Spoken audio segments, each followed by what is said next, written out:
Hi everybody, tasting day number 36 here at Fast Tone Brew. Nothing special about this one, but I think it's a pretty good one. So let's see how we go here. Starting off with what looks like the Christmas beer. Yes, I'm watching the cricket, of course. So this is my Christmas beer, which I brewed just before Christmas and was ready for the new year, which is why this is the Sydney test, not the Boxing Day test, but whatever. So in this beer, I added cinnamon and nutmeg, I think, and I got it right. I got just the right amount. Now, in the video, I think I showed myself adding it once, and I can't remember exactly how much, and then I later went back and, looks like I've changed mode for Christmas.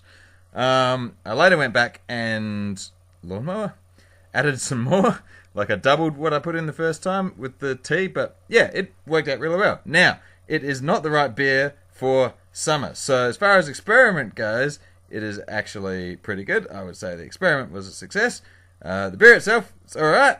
But no, not an Australian summer beer, the Amber Ale. Yeah, cheers to you, Christmas. Anyway, so that was that one. Okay, this next one now is the follow-up to my English bitters, which I failed at last time. This is my wheat beer, which I made from a Cooper's kit and used grains instead of malt extract to finish it off. So it's sort of like a mini mash kit beer, kind of. And there I am ruining it with sunlight, but anyway, it's a nice cloudy looking, very nice looking wheat beer in my giant wheat beer glass, which I don't use all that often. And hey, this one's pretty good too, I reckon.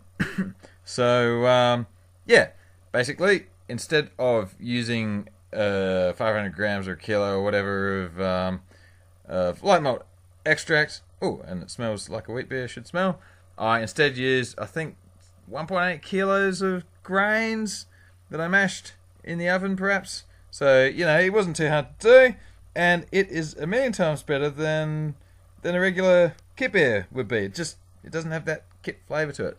I reckon I'll go back and do the English bitter again because, yeah, really happy with this. So that one gets 2 thumbs up. Again, another experiment that is a winner. Isn't that right, Max? That's a good dog. Okay, yes, the Sierra Nevada clone.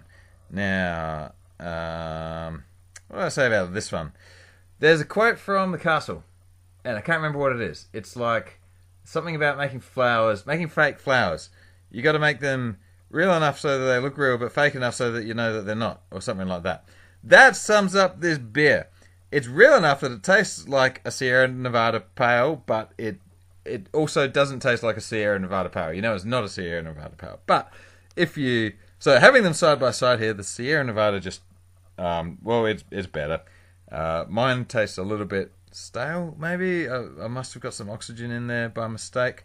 Doesn't have quite sort of the fresh zing that the other one does, and that my beers normally do have. So I don't know. Maybe it's a little flat on the carbonation. Looks like by comparison it is. Colour's slightly different, and it's cloudier too. That's just cloudier because it's my home brew and I don't try to clear these things at all. So yeah, what was I going to say? But if I have this one by itself, it's like, hey, that's a really nice beer. So not a Sierra Nevada clone, but good in its own right, but also not as good. But anyway, what are we giving this one? One thumb up for my clone. I'll give that a clone rating of 1 thumb up. I'd give it a beer rating of 1.5 thumbs out of 2. Okay, that's that one. Now, this one is my XPA, and this was the second XPA I did, and I loved the first one so much that I basically did almost the same, but this one had lemon drop and galaxy hops in it, I think, and yeah, it tastes pretty good. In fact, it tastes freaking amazing, and look, you can see I'm getting all excited there.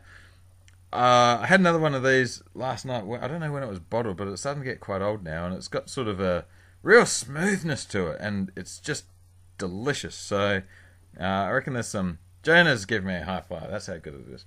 I reckon there's some Pilsner malt in there. Very little crystal, so it's quite light-bodied, but it's still... There's enough malt in there to just balance everything out nicely, and it is just a winner. If there was a competition at the moment, I would definitely enter that, but there's not, so instead we're just going to have to distract ourselves with something else. But Yeah, this one's getting 2 thumbs and a foot. This is the 3rd best beer I've ever made, I reckon, after my original Galactica and last year's Strong Ale. Alright, finally, number 5. The Mercenary Pale Ale from the All In Brewing Company. So this one was another clone, but this one I made from a fresh work kit, which means it's basically cheating. And looks like the colour's slightly different on those two. Maybe not. Maybe not. Can't quite tell. But close enough. And the last time I did one of these, it basically tastes exactly the same, but not quite as hoppy. So this time, instead of following their recommendation of just a 50-gram dry hop, which is, 2.5 grams per litre, I bumped it up to 80, which is 4 grams per litre, because it's only a small 20-litre batch. And, yeah, I would say I got the aroma exactly the same. Something about it, though, oh, here I am checking the aroma, is just different. And it's, you know, they taste the same, but there's something I can't quite put my finger on that makes it a little bit different. So, I don't know, maybe something in the brewing process went up, or maybe that bottle. Oh, here we go. Getting a second opinion from Mrs. Fast Home Brew. She doesn't know which one's which, and I've asked her just to tell me which one she likes the better. She says they're the same. But her favourite was that one. She thinks that's the real one, but that's the real one. And she liked my one better. So she said, well, why don't you give me one? And so she's gone back inside to drink some beer of her own. So there we go.